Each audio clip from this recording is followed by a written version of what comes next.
Also 700 yards, 10 touchdowns, a walk-off, but it's a blowout too. Player of the week. I got you, bro. What you got? Nah, their defense just isn't that good all around. Mm-hmm. They have the worst. I'm kind of liking this yards per carry stat today. I see. Anything to fit your narrative, baby. Let's ride. They have the worst. They have the worst yards per carry versus opposing running backs on the season.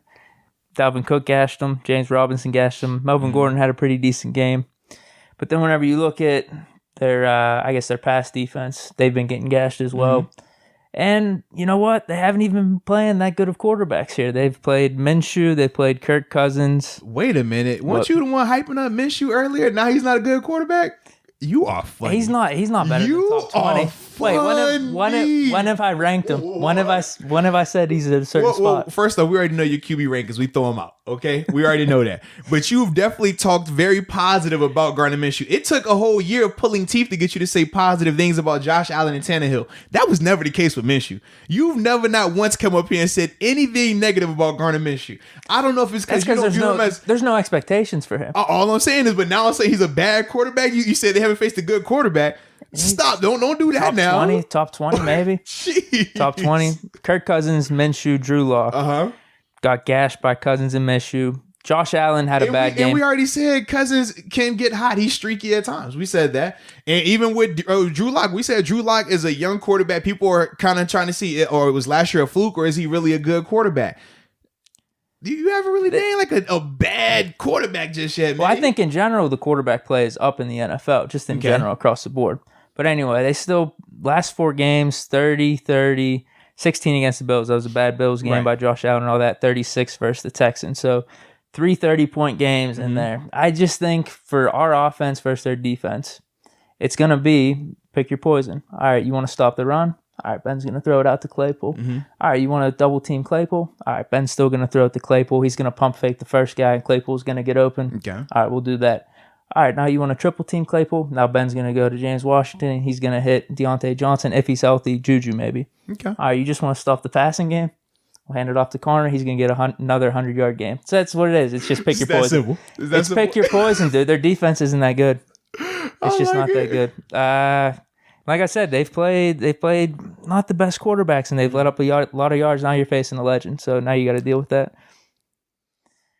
That's how I feel about our offense versus their defense. It's just keep doing what we're doing. I don't have anything special. Now you're facing a legend, so take that. I love you. I love it. This is awesome. Do you like my triple team Claypool thing in there? I did. I was like, oh, the next is because you thought I was quadruple team. I'm like, yo, what was we going with next? Like, what? You thought I was serious about the double team. You were like, all right, are they going to double team? And then I threw the triple team. You are funny, man. Dude, that's about it, man. I mean, I don't think their defense is that good. Their track record has showed it this year, and I think our offense is clicking right now. So we just keep doing what we're doing. We're balanced offense. I listened to Ben's interview, actually, and he said that. He was like, I think he listened to our podcast first and was like, I think Deke has a point. We do have a balanced offense here. We could just kind of do whatever we want. It's either we run the ball, we pass the ball, we're playing to win. So we just keep doing what we're doing. That's all. I like it. Their defense isn't that good. I look at the Titans on defense. They have been giving up a lot. And it's weird because personnel wise, they have really good guys at each level, but they're not disciplined, which is a surprise to me when you think of Mike Vrabel and obviously the Belichick lineage. You would think they would be a lot more of a disciplined team. Offensively, they are very disciplined. Defensively, though, they get caught peaking from a secondary standpoint. They were up 2 scores on the Texans, and they allowed 2 scores they allowed 2 just blown coverage touchdowns by the Texans. Each game this season, they've allowed blown coverage. It's very similar to what we were talking about with the Steelers earlier on in the year from a secondary standpoint. Difference is throughout the game, the Steelers are a lot more consistent, which is why their yards per pass attempt and yards allowed per game are a lot better. With the Titans, they haven't been able to be consistent, and they're having mental lapses, which is a recipe for disaster in that department. Not saying that they can't fix that, because when you go down the list of some of the guys on their team, I mean, Kevin Byard is an all-pro for a reason. He's a top-notch safety in this league. Kenny Vaccaro has had a ton of success in this league. You talk about that safety tandem. They're really good together. Malcolm Butler, he's not the same player. Jonathan Joseph isn't the same. They're trying to get Adoree Jackson back, but obviously he's been dealing with some injuries, so that's affected them.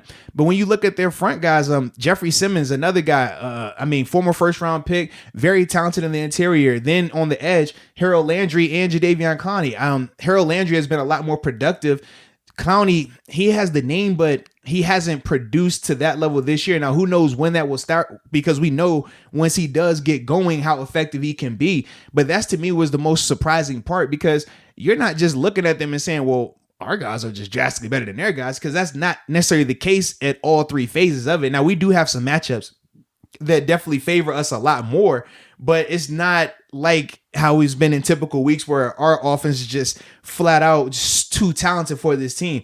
I just think with them, man, they're just not disciplined enough to hang with us. And I think that's going to be the biggest difference in this matchup.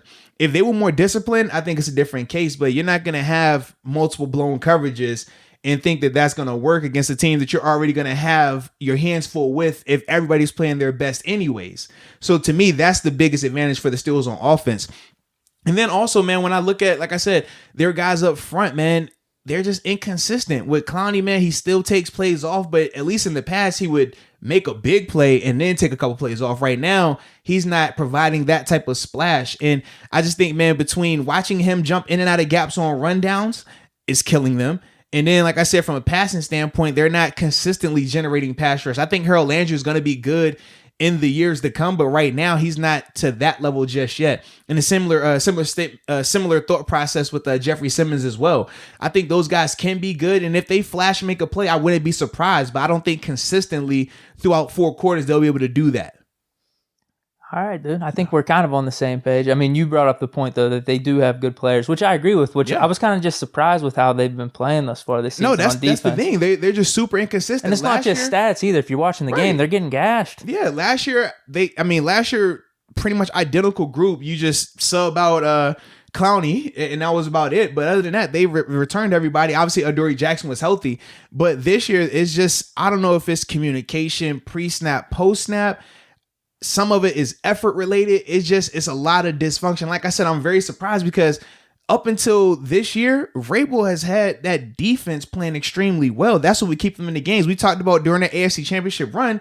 It was defense and running the ball. That's what kept them alive and made them so tough to beat, because we said once they got a lead and they can control the clock, you're not gashing them. It's going to take a Patrick Mahomes type player to really, create some problems for them defensively. But this year, we're just seeing them start off extremely slow. Hopefully it continues. I don't want this to be the game where, kind of like with us versus Cleveland, where, the light clicks and we're all on the same page. I don't want that.